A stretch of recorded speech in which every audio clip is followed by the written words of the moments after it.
Joshie, leading the news today, the White House has confirmed video showing the beheading of an American aid worker in Syria is authentic. US President Barack Obama has described the murder as an act of pure evil. 7 News has decided not to show anything from that brutal video. We each get one life, and that's it.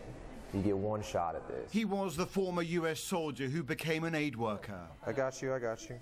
A man whose final mission was to bring some relief to civilians caught in the horrors of the Syrian civil war. The way I saw it, I didn't have a choice. You know, like, this is what I was put here to do.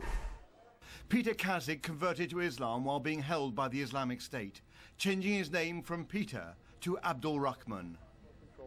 In vain, his parents had pleaded with the militants to release him. We implore his captors to show mercy and use their power to let our son go. For much of the last year, the family had kept their son's capture a secret, believing that was the best policy. Before his murder, Kazik had written a letter to his parents. His father recently read out a short extract. If I go down, I won't go down thinking anything but what I know to be true. That you and Mom love me more than the moon. Yeah, I got you. Okay. The Islamic State has now murdered 5 of their hostages. Gruesome killings intended to spread fear, but which only fuel worldwide revulsion. Robert Moore, 7 News. Australia and China are expected to sign a historic free trade deal today worth $18 billion. Chinese President Xi Jinping will address Parliament this afternoon. News Corp is reporting that under that deal, 85% of all Australian exports will enter China tariff-free. It comes as life in Brisbane begins to return to normal following the G20 summit. Prime Minister Tony Abbott has snubbed calls by the US President at the meeting to do more to tackle climate change, saying Australia is already doing enough.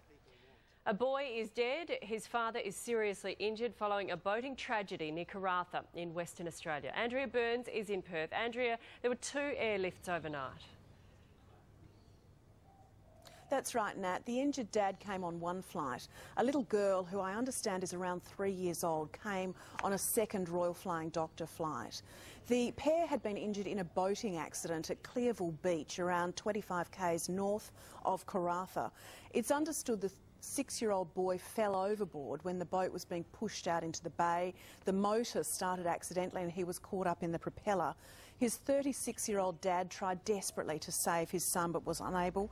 The man was airlifted and arrived in Perth last night. Staff at Royal Perth Hospital tell me that he is stable this morning. His condition will be assessed later in the morning to see if he might require surgery. Family members witnessed this awful incident at Clearville Beach, which is usually a picturesque fishing and camping spot that is very popular with families.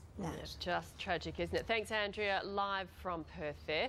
Former West Coast Eagles player Daniel Kerr has been released on bail from Perth prison over a violent incident last Tuesday. He was charged with endangering life after allegedly pouring a flammable liquid around a house and threatening to set it alight. It's believed his parents paid $5,000 surety to have him freed. He'll return to court next week. A funeral will be held today for Sydney teenager Georgina Barter, who died after a suspected drug overdose at a dance party. The family of the 19-year-old is asking for charity donations instead of flowers to be made to the Prince of Wales Hospital Foundation Dreams to Live For. Ms Barter helped fundraise for that foundation in the past. Police are still investigating her death. Australian captain Michael Clarke's latest hamstring flare-up is set to rule him out of all 4 tests against India. The one-day series against South Africa is level at 1 game all after the Proteas notched a 3-wicket win at the Wacker last night. Josh Hazlewood's first 5-wicket haul in one-day cricket couldn't stop the visitors from chasing down Australia's paltry total of 154. It was better news for the Southern Stars, who clinched their one-day series against the West Indies with an 8-wicket win in Bowral. Great work, girls. Central Coast has snapped a 4-game losing streak in the A-League, coming from 2-0 down to snatch a draw with Melbourne City at Amy Park. Mariners skipper John Hutchinson slammed home the equaliser in stoppage time, earning his side a share of the points. The draw ends a run of 4 straight losses for Central Coast. Sunrise weather.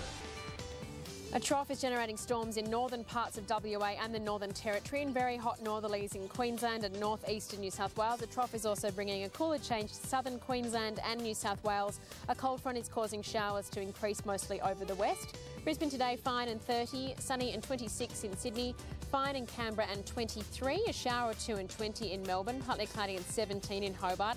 Here in Adelaide, some cloud cover and 23, fine and 29 in Perth, and Darwin, a possible shower or storm and 33. The world's biggest movie star.